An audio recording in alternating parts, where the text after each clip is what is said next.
Sahabat Oase Rohani Katolik yang terkasih, salam sehat, salam sukacita dalam Kristus. Senang sekali saya Teresa Wina bisa menjumpai kembali Anda pada Oase Rohani Katolik edisi hari ini.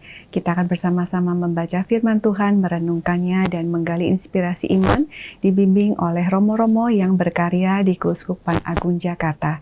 Kali ini kita akan dibimbing oleh Romo Yohanes Deodatus, Serikat Yesus. Romo Deo, terima kasih sudah hadir. Terima kasih, sama-sama. Ya, kita segera mulai ya Romo. Mari. Kita awali perjumpaan kita dengan doa pembuka yang akan dipimpin oleh Romo Deo. Silakan Romo. Mari kita siapkan hati kita. Dalam nama Bapa dan Putra dan Roh Kudus. Amin.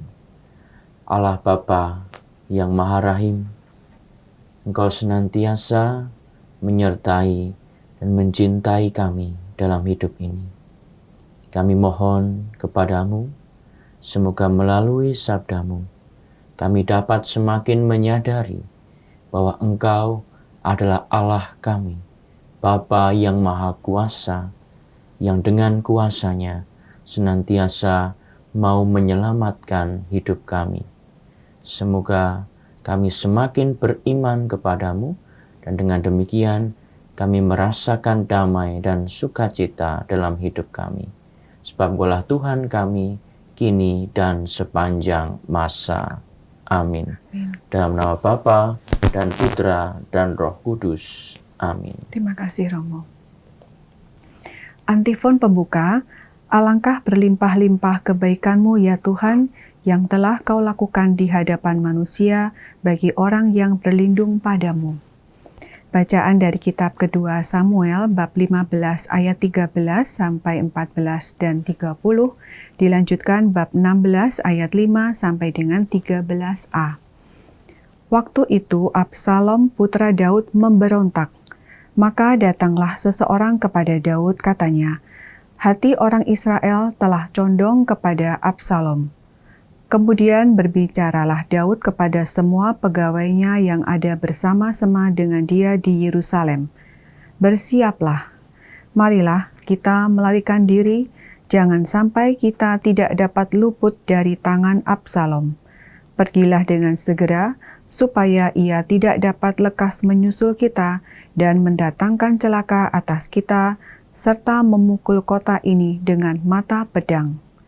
Maka Daud mendaki Bukit Zaitun sambil menangis. Ia mengenakan selubung kepala dan ia berjalan dengan tidak berkasut. Juga seluruh rakyat yang bersama-sama dengan dia masing-masing mengenakan selubung kepala dan mereka mendaki sambil menangis. Ketika Raja Daud sampai ke Bahurim, keluarlah dari sana seseorang dari kaum keluarga Saul. Ia bernama Simei bin Gera. Sambil mendekati raja, ia terus-menerus mengutuk.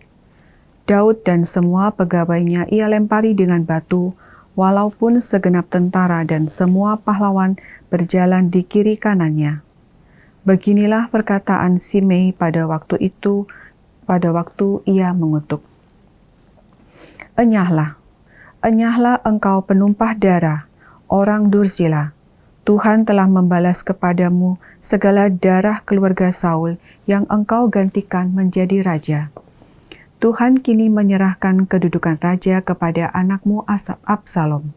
Sungguh, engkau sekarang dirundung malang, karena engkau seorang penumpah darah. Lalu berkatalah Abisai anak Seruya kepada raja, "Mengapa bangkai anjing ini mengutuki tuanku raja? Izinkanlah aku menyeberang dan memenggal kepalanya." Tetapi kata raja, "Tak usahlah campur tangan, hai anak Seruya, biarlah ia mengutuk. Sebab apabila Tuhan bersabda kepadanya, kutukilah Daud, siapakah yang akan bertanya, mengapa engkau berbuat demikian?" Kata Daud pula kepada Abisai dan kepada semua pegawainya, "Sedangkan anak kandungku saja ingin mencabut nyawaku, apalagi si orang Benyamin ini. Biarkanlah dia, dan biarlah ia mengutuk, sebab Tuhanlah yang telah bersabda kepadanya demikian.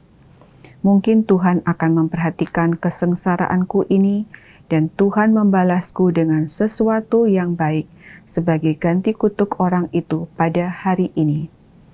Demikianlah Daud melanjutkan perjalanan bersama orang-orangnya. Demikianlah sabda Tuhan. Syukur kepada Allah. Kita tanggapi dengan Mazmur tanggapan, Bangkitlah ya Tuhan, selamatkanlah aku. Bangkitlah ya Tuhan, selamatkanlah aku. Ya Tuhan, betapa banyak lawanku, betapa banyak orang yang bangkit menyerang aku. Banyak orang berkata tentang aku, baginya tidak ada pertolongan dari Allah. Bangkitlah ya Tuhan, selamatkanlah aku. Tetapi Tuhan, Engkaulah perisai yang melindungi aku, Engkaulah kemuliaanku, Engkaulah yang mengangkat kepalaku. Dengan nyaring aku berseru kepada Tuhan, dan Ia menjawab aku dari gunungnya yang kudus. Bangkitlah ya Tuhan, selamatkanlah aku. Maka aku dapat membaringkan diri dan tertidur, dan kemudian bangun lagi, sebab Tuhan menopang aku. Aku tidak takut kepada puluhan ribu orang yang mengepung aku dari segala penjuru. Bangkitlah ya Tuhan, tolonglah aku ya Allahku. Bangkitlah ya Tuhan, selamatkanlah aku. Sahabat Oase Rohani Katolik yang terkasih, mari kini kita siapkan hati untuk mendengarkan Injil suci diawali dengan bait pengantar Injil. Haleluya, haleluya, haleluya, haleluya. Seorang nabi besar telah muncul di tengah kita, dan Allah mengunjungi umatnya. Haleluya, haleluya. Tuhan bersamamu. Dan bersama rohmu, Inilah Injil suci menurut Markus. dimuliakanlah Tuhan. Sekali peristiwa, sampailah Yesus dan murid-muridnya di seberang danau Galilea di daerah orang Gerasa. Baru saja turun dari perahu, datanglah kepadanya seorang yang kerasukan roh jahat dari pekuburan. Orang itu diam di sana, dan tidak ada lagi yang sanggup mengikatnya dengan rantai sekalipun. Sudah sering ia dibelenggu dan dirantai, tetapi rantai itu diputuskannya, dan belenggu itu dimusnahkannya, sehingga tidak ada seorang pun yang cukup kuat untuk menjinakkannya. Siang malam ia berkeliaran di pekuburan dan di bukit-bukit sambil berteriak-teriak dan memukuli diri dengan batu. Ketika melihat Yesus dari jauh, berlarilah ia mendapatkannya. Ia lalu menyembahnya, dan dengan keras ia berteriak, "Apa urusanmu dengan aku, hai Yesus, Anak Allah yang Maha Tinggi? Demi Allah, jangan siksa aku." Karena sebelumnya Yesus mengatakan kepadanya, "Hai engkau roh jahat, keluarlah dari orang ini." Kemudian Yesus bertanya kepada orang itu, "Siapa namamu?" Jawabnya, "Namaku Legion, karena kami banyak." Ia memohon dengan sangat supaya Yesus jangan mengusir roh-roh itu keluar dari daerah itu. Adalah di sana, di lereng bukit, sekawanan babi sedang mencari makan. Lalu roh-roh itu meminta kepada Yesus, katanya, "Suruhlah kami pindah ke dalam babi-babi itu, dan biarkanlah kami memasukinya." Yesus mengabulkannya permintaan mereka. Lalu keluarlah roh-roh jahat itu, dan memasuki babi-babi itu. Maka kawanan babi yang kira-kira 2.000 jumlahnya itu terjun dari tepi jurang ke dalam danau dan mati lemas di dalamnya. Maka larilah penjaga-penjaga babi itu. Mereka menceritakan hal itu di kota dan di kampung-kampung sekitarnya. Lalu keluarlah orang untuk melihat apa yang sedang terjadi. Mereka datang kepada Yesus dan melihat orang yang kerasukan itu duduk. Orang yang tadinya kerasukan legion itu kini berpakaian dan sudah waras. Maka takutlah mereka. Orang-orang yang telah melihat sendiri hal itu menceritakan apa yang telah terjadi atas orang yang kerasukan setan itu dan tentang babi-babi itu. Lalu mereka mendesak Yesus supaya ia meninggalkan daerah mereka. Pada waktu Yesus naik ke dalam perahu, orang yang tadinya kerasukan setan itu meminta supaya ia diperkenankan menyertai Yesus. Tetapi Yesus tidak memperkenankannya.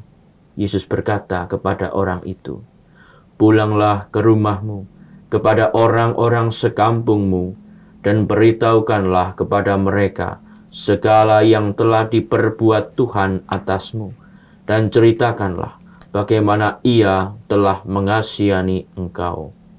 Orang itu pun pergi dan mulai memberitakan di daerah Dekapolis segala yang telah diperbuat Yesus atas dirinya, dan semua menjadi heran. Demikianlah sabda Tuhan. Terpujilah Kristus. Sahabat Oase Rohani Katolik yang terkasih, kita telah bersama-sama membaca firman Tuhan pada hari ini. Mari kini kita menggali inspirasi iman untuk mengisi oase rohani kita. Romo, dari bacaan pertama ada inspirasi iman apa, Romo? Baik, sebetulnya dari bacaan pertama dan bacaan Injil itu sejalan ya, bahwa ada pesan penting yang mau disampaikan pada kita, bahwa Allah kita, Yesus Kristus, itu adalah Allah yang Maha Kuasa. Ya. Dan dengan kesadaran itu, kita diajak untuk datang kepada Tuhan. Ya.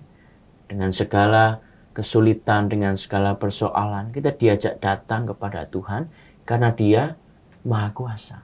Gitu ya.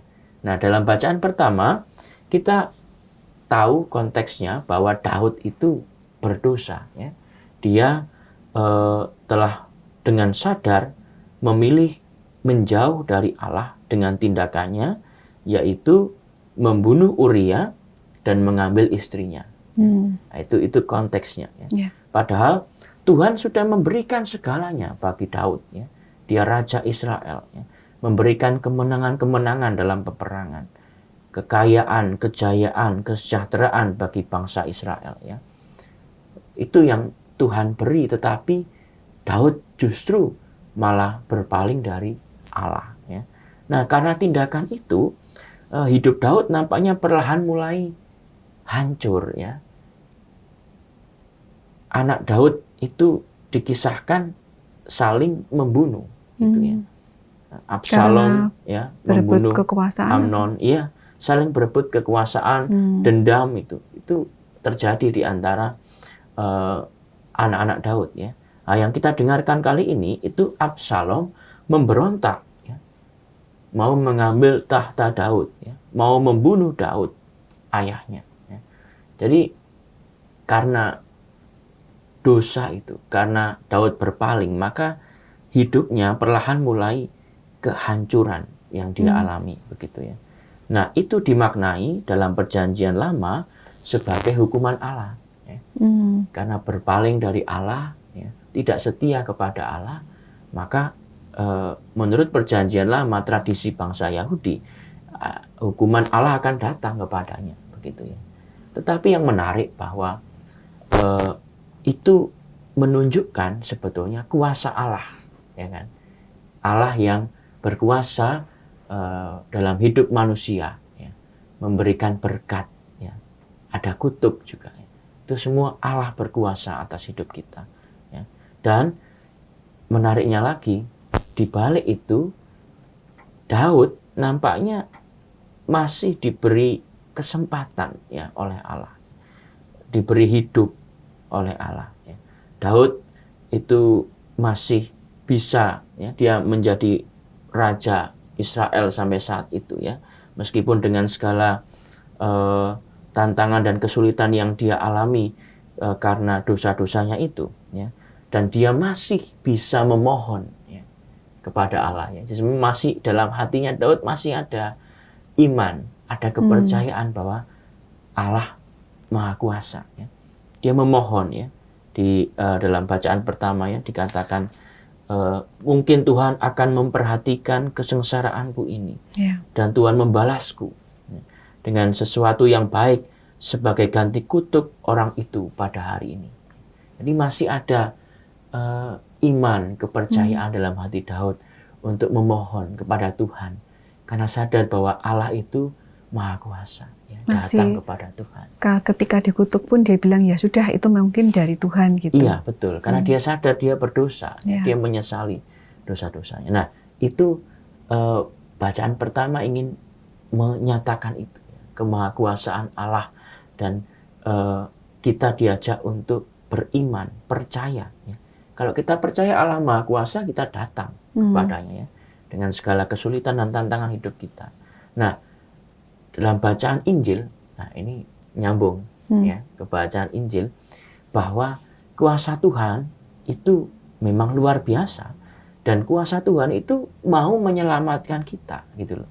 Nah, itu kayaknya cukup kuat ya tekanannya pada bacaan Injil, bahwa Tuhan tidak main kuasa ya. Tapi kuasa yang Tuhan punya itu untuk menyelamatkan kita, bukan untuk menjatuhkan kita. Nah, itu menarik dalam bacaan Injil ya. Kecuali manusia dengan kebebasannya, dia memilih untuk menjauh dari Allah. Seperti yang tadi Romo bilang, Daud sudah berbuat dosa. Betul sekali ya. Jadi manusia bisa dengan kebebasannya itu memilih dengan sadar menjauh dari Allah. Dan itulah dosa. Tetapi Allah sendiri dengan kuasanya, dia selalu setia. Dia mau menyelamatkan manusia. Nah, dalam bacaan Injil kita melihat ya bagaimana pembuktian kemahakuasaan Allah itu. Dan kemahakuasaan Allah itu untuk mengasihi kita, untuk menyelamatkan kita dari kuasa dosa, dari cengkraman iblis, dari kuasa jahat. Nah, itu kuat sekali. Hal pertama yang menarik dalam bacaan Injil itu dikatakan bahwa sampai di seberang Danau Galilea ya. Di daerah itu ada orang Gerasa. Nah, siapa orang Gerasa ini? Gerasa itu satu kota ya, Dekapolis ya. Dan di situ tinggal memang non-Yahudi. Ya. Orang-orang yang tidak mengenal Allah. Nah, secara dikisahkan kan ada babi-babi. Nah, itu babi-babi kan tidak mungkin menjadi makanan orang Yahudi kan, itu najis ya. Maka jelas ini mau menunjukkan bahwa ini memang bukan orang yang mengenal Yahweh, orang yang mengenal Allah begitu. Nah, orang tidak mengenal Allah ya, itu hidup dalam dosa. Ya. Nah, hidup dalam dosa artinya apa? Memang dia tidak mengenal Allah, dia menyembah berhala, dia melayani iblis begitu. Maka digambarkan itu di pekuburan. Nah, itu gambarannya memang seperti itu. Nah, orang yang hidup dalam situasi seperti itu, hidupnya menderita. Maka dikatakan orang itu sampai memukuli dirinya sendiri gitu ya. Itu penderitaan yang mungkin dialami oleh orang yang tidak mengenal Allah. Seperti juga Daud tadi menderita karena dosanya sendiri. Yeah. Itu. Nah, penderitaan itu ya bisa sakit, ya bisa musibah, macam-macam. Itu bagi orang Yahudi, penderitaan itu adalah karena dosa, tidak setia kepada Allah. Nah, yang menarik, orang yang tidak mengenal Allah ini, orang Gerasa ini, diselamatkan oleh Allah. Nah, itu mau menunjukkan apa? Kuasa Tuhan itu melampaui bangsa-bangsa. Kuasa Tuhan itu bahkan yang tidak kenal Dia pun bisa Dia selamatkan. Jadi tidak eksklusif hanya untuk Yahudi aja. Iya, betul sekali. Jadi Allah kemahakuasaannya itu luar biasa ya. Nah, itu yang mau dikatakan oleh Injil. Diselamatkan oleh Allah orang yang tidak mengenal Allah ya. Maka orang itu lalu menjadi sembuh ya, dan menjadi percaya ya, dia mau mengikuti Yesus dalam hidupnya ya. Nah, itu yang pertama. Yang kedua, itu mengenai orang yang kerasukan setan ya. Dikatakan yang kerasukan setan itu namanya legion ya. Legion itu adalah pasukan bersenjata yang terdiri dari 6.000 pasukan ya. Pasukan Roma sebenarnya itu ya. Nah, itu mau menunjukkan apa? Bahwa banyak iblis, banyak setan itu memasuki orang itu gitu ya. Tapi Yesus dengan kuasanya mampu mengalahkan mereka semua. Segitu banyak itu Iblis dikalahkan. itu takluk, ya, kalah telak gitu ya. Sejak awal iblis sudah kalah, sudah minta ampun. Ya. Yesus datang, hanya ngomong sedikit lalu sudah takluk. Ya, setan-setan. Nah, iblis taat kepada Allah. Nah, iblis itu bahkan mengenal Allah, mengenal Yesus. Siapa Yesus? Allah. Ya. Lalu, nah ini yang menarik. Mungkin untuk permenungan kita, apa bedanya dengan kita ini orang beriman ya? Kita mengenal Allah. Setan juga mengenal Allah. Iya juga. Nah, kita mau taat pada Allah. Setan bahkan taat juga kepada Allah. Ya. Allah suruh keluar, setan keluar. Ya. Bahkan minta izin setan. Boleh nggak ke babi-babi itu? Ya. Minta izin ke Yesus. Yesus bilang boleh. Mereka setan taat pada Allah. Nah, sebagai orang beriman, pertanyaannya yang menarik bagi kita, apa bedanya kita, ya, orang beriman, dengan setan itu? Ya, setan juga taat kepada Allah. Ya. Nah, kira-kira apa bedanya? Nah, itu menarik untuk kita renungkan ya. Nah, bedanya adalah pada kehendak bebas kita, ya, sebagai manusia. Setan, iblis, itu taat kepada Allah, mengenal Allah, tapi karena dia takut, ya, karena keterpaksaan. Ya. Jadi apa yang dia lakukan, yang setan buat, iblis buat, itu karena takut, karena keterpaksaan, bukan karena kebebasan dalam hatinya dia mau mengikuti Yesus. Ya. Nah, di situ bedanya. Di situ bedanya iman kita, ya, dengan setan, dengan iblis gitu. Yang juga sama-sama mengenal Allah, yang juga sama-sama taat. Tapi kalau kita taat pada Allah itu karena kehendak bebas kita. Karena kita merasa dicintai Tuhan. Misalnya. Saya mau mengikuti Tuhan. Ya. Nah, itu kebebasan hati. Ya. Bukan terpaksa, bukan karena takut. Ya. Jadi Yesus bukan kayak polisi ya, yang takut mau melanggar gitu. Enggak. Kan saya mau mengikuti Yesus. Gitu. Bukan karena takut, bukan karena terpaksa.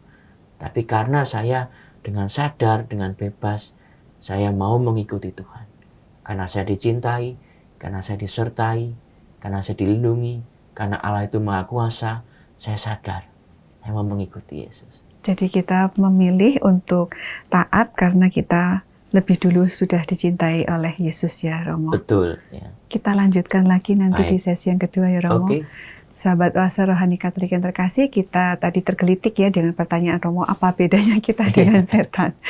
Kita lanjutkan lagi pembahasan itu nanti di sesi yang kedua.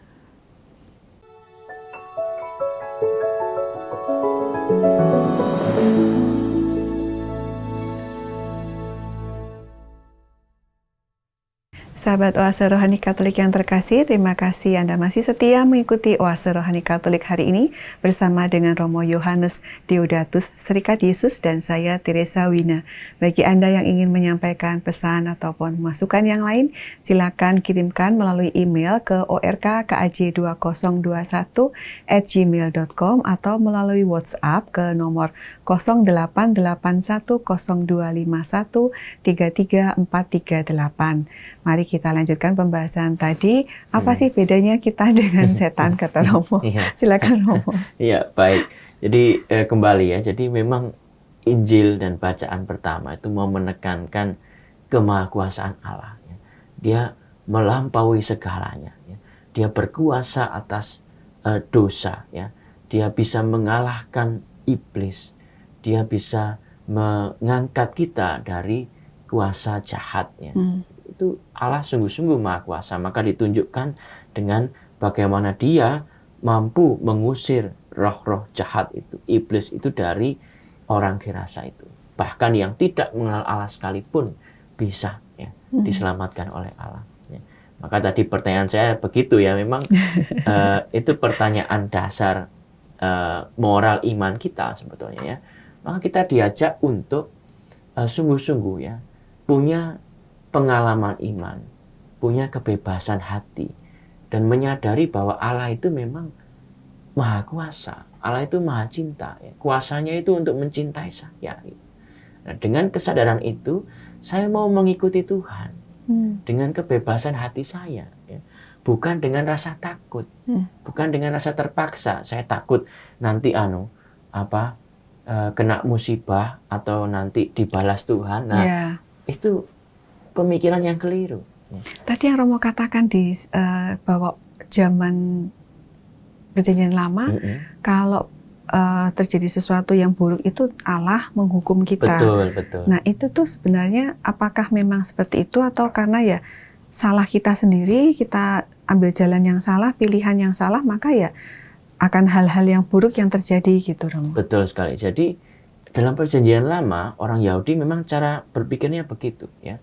Kalau kita tidak setia pada Allah, yang terjadi adalah musibah, sakit. Ya, itu yang kutuk itu yang kamu dapatkan kalau kamu tidak setia kepada Allah. Itu hukuman dari Allah, gitu ya. Tapi di Perjanjian Baru itu lain. Jadi kemahakuasaan Allah itu ditunjukkan untuk menyelamatkan manusia. Karena kasih-Nya kepada manusia. Allah adalah kasih. Dan Dia tidak mungkin mengkhianati dirinya sendiri karena Allah adalah kasih. Nah, kalau kita mengalami kesulitan, kita mengalami penderitaan, ya, itu kemungkinannya satu tadi. Karena memang dosa kita sendiri. Kita milihnya salah. Iya, akibat perbuatan kita sendiri.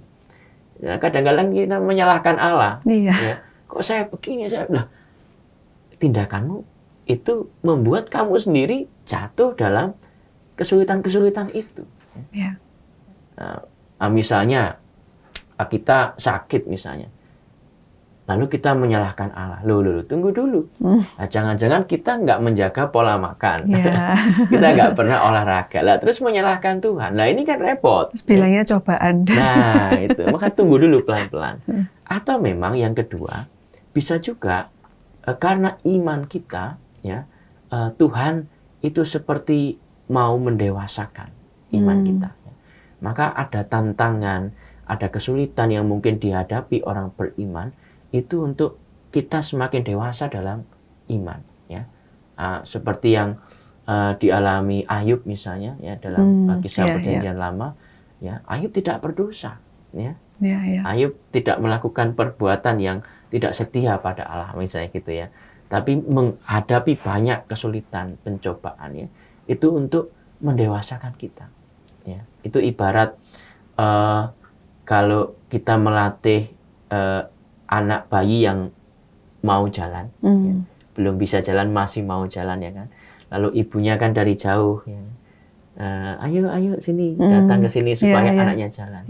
Kadang-kadang ibunya sembunyi, ya, di balik pintu gitu, ya, supaya anaknya penasaran dan mau datang. Nah, Allah kadang-kadang seperti itu, ya, supaya kita beranjak dewasa, bisa jalan. Lalu Allah seolah-olah jauh, Allah seolah-olah tidak ada, sembunyi, ya. Tapi Dia selalu ada sebenarnya. Untuk apa? Untuk kita makin dewasa dalam iman. Nah, jadi itu memberikan tantangan atau mengizinkan tantangan itu ada gitu, ya.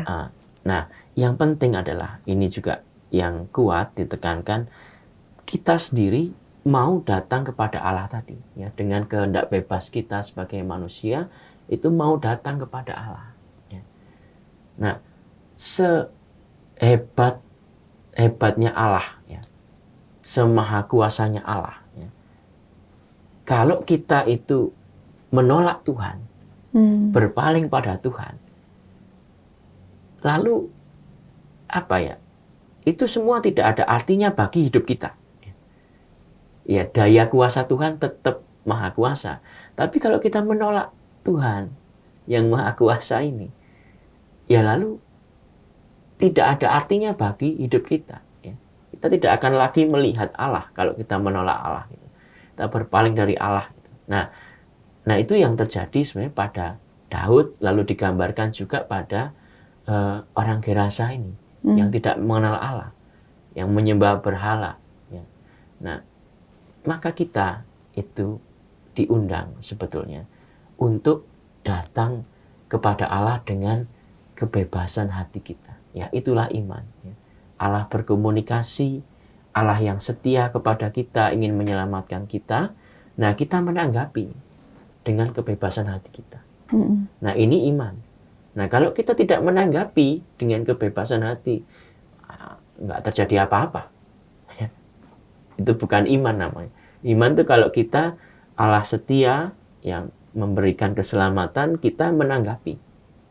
Kalau orangnya itu tidak mau menanggapi, Romo, Nah, entah mungkin karena kekecewaan, entah baik. karena apa-apa gitu. Nah, saya punya cerita menarik mengenai hal ini ya. Saya pernah diminta oleh orang lingkungan untuk berdoa bagi sebuah keluarga yang mengalami konflik. Ya, jadi ibu dan anak kandungnya itu konflik luar biasa. Ya.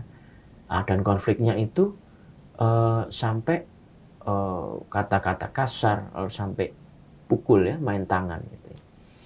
Nah, nampaknya hal itu terdengar oleh masyarakat sekitar dan juga orang-orang lingkungan. Maka saya diminta untuk Romo dibantu ini. Ya. Kita ngomongnya ini aja, Romo. Kita ngomongnya pemberkatan rumah. Nah, begitu.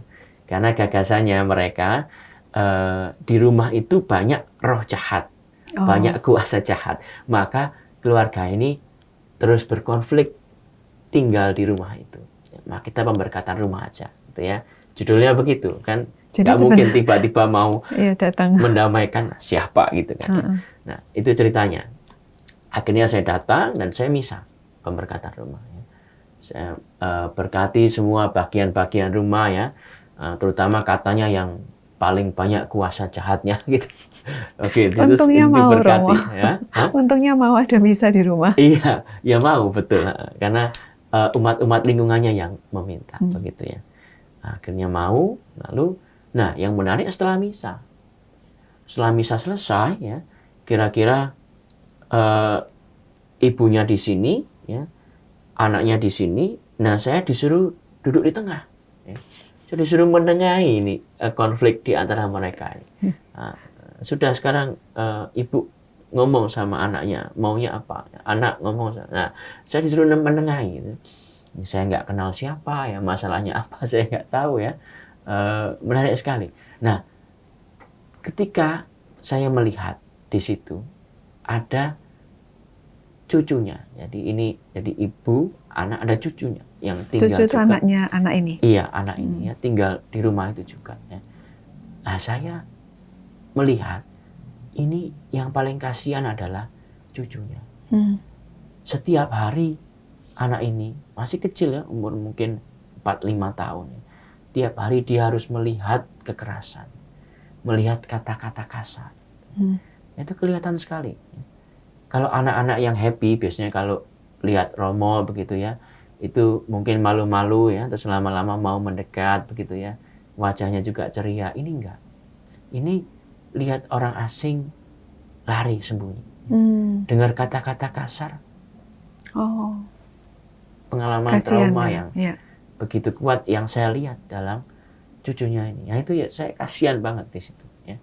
Nah, saya tanya pada anaknya ibu itu ya, artinya papanya anak ini, ke gereja tidak? Ya. Itu anaknya diajak ikut bina iman tidak?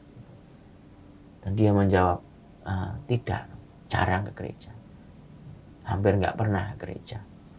Di situ saya mengatakan, tolong ya, kamu datang ke gereja. Ya. Berdoa setiap minggu aja datang ke gereja. Sejam setengah ya, waktu setiap minggu. Bawa anakmu ikut bina iman. Supaya merasakan sukacita, kegembiraan bersama teman-temannya. Gitu. Saya menyampaikan hal itu karena begitu sedih melihat situasi keluarga ini. Nah, apa permenungan yang bisa saya ambil di situ? Ya? Bahwa Allah itu Maha Kuasa. Dia bisa mengusir setan-setan itu dengan mudah. Kalau apa? Kalau kita itu percaya, kalau kita datang kepada Tuhan. Kalau kita tidak mau datang kepada Tuhan, dia tidak pernah ke gereja, itu hanya salah satu gambaran saja. Tidak pernah ke gereja.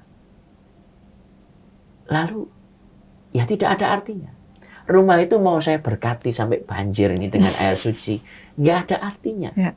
Karena keluarga itu sendiri tidak mau datang kepada Tuhan. berpaling dari Tuhan. Itu loh. Ya, jadi ini refleksi yang saya kira menarik kita renungkan, bahwa dalam hidup ini kita diajak untuk dengan kebebasan hati kita, ya, kita datang kepada Tuhan. Kita berdoa pada Tuhan, ke gereja, ya, pelayanan-pelayanan yang kita buat di lingkungan, di masyarakat, ya. Itu artinya kita mau datang kepada Tuhan.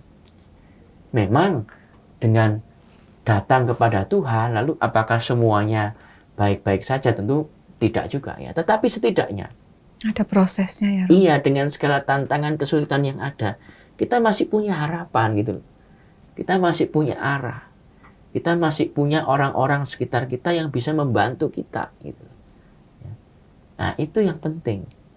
Nah, kalau kita sudah berpaling, tidak mau melihat Allah gitu, itu sulit ya. Seperti keluarga tadi saya lihat sulit untuk bisa berubah, untuk ada kedamaian dalam keluarga, ada sukacita dalam keluarga. Sulit sekali kalau kita tidak sungguh-sungguh ya secara pribadi, nah, dalam konteks kisah tadi ya, keluarga tadi datang kepada Allah, bertobat, mau datang kepada Allah, ke gereja bersama keluarga. Ya, itu sulit sekali ada apa ya, untuk mengusahakan rekonsiliasi di dalam situasi yang iman yang seperti itu. Lukanya dalam banget mungkin ya, Romo. Iya, betul sekali. Ini bahkan tadi kalau Romo bilang apa bedanya kita dengan setan, itu kalau saya baca aja si Legion, orang yang tadi orang Gerasa itu aja ketika melihat Yesus dari jauh pun dia yang mendatangi gitu loh, Romo. Jadi betul. Kita ini memang harus datang ya, Romo ya. Betul. Ya, Allah itu yang maha kuasa gitu. Itu penekanannya di situ. Setan, iblis itu takluk dengan sendirinya pada Allah. Nah, kalau kita sadar Allah yang sedemikian maha kuasa, nah kita diajak datang kepada Dia gitu loh. Kalau ada yang tidak mau, berarti kayak tadi teman-teman lingkungan itu ya mengusah orang lain yang lebih sudah tahu, yang sudah lebih tahu jalannya, itu, ayo diajak itu, gitu ya. Orang lingkungannya baik sekali ya.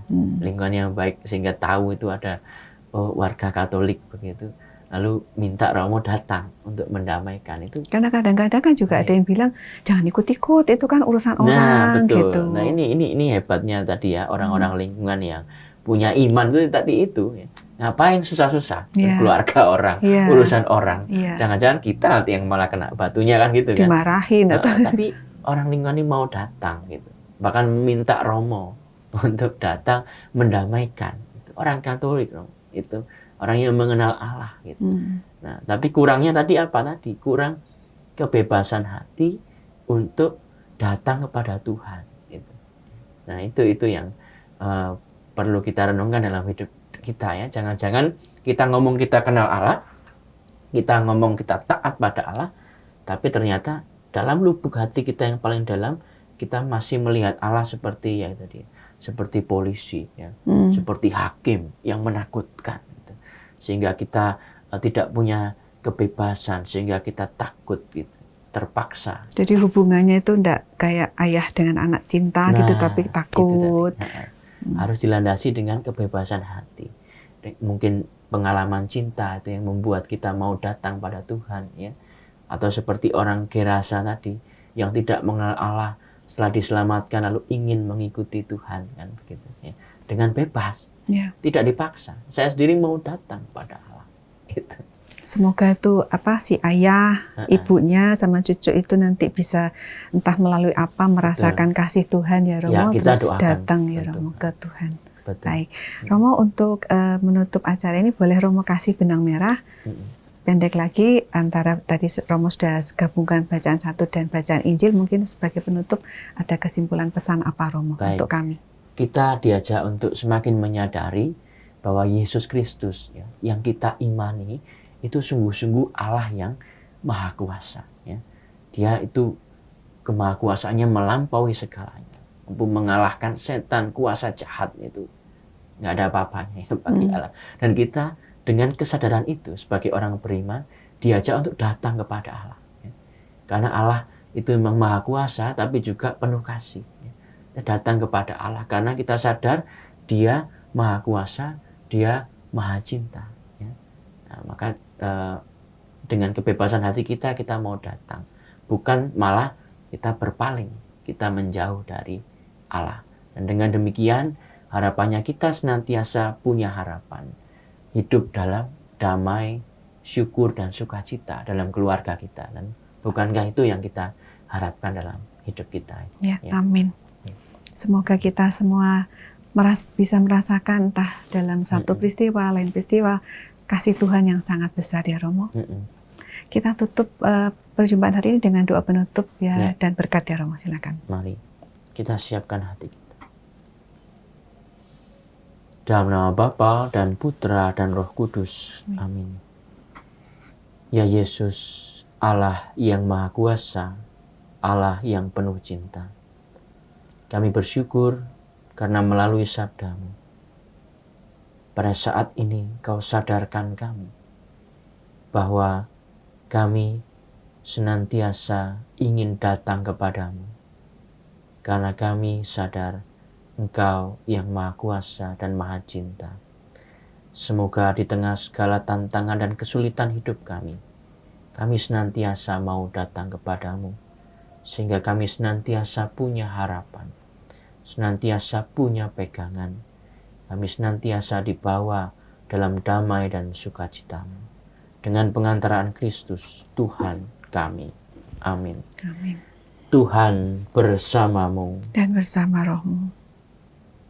Semoga saudari-saudara sekalian, keluarga kita dimanapun mereka berada, segala pekerjaan, usaha, dan pelayanan yang kita buat dalam hidup ini senantiasa dilindungi, dibimbing, dan diberkati oleh Allah yang Maha Kuasa, Bapa dan Putra dan Roh Kudus. Amin. Amin.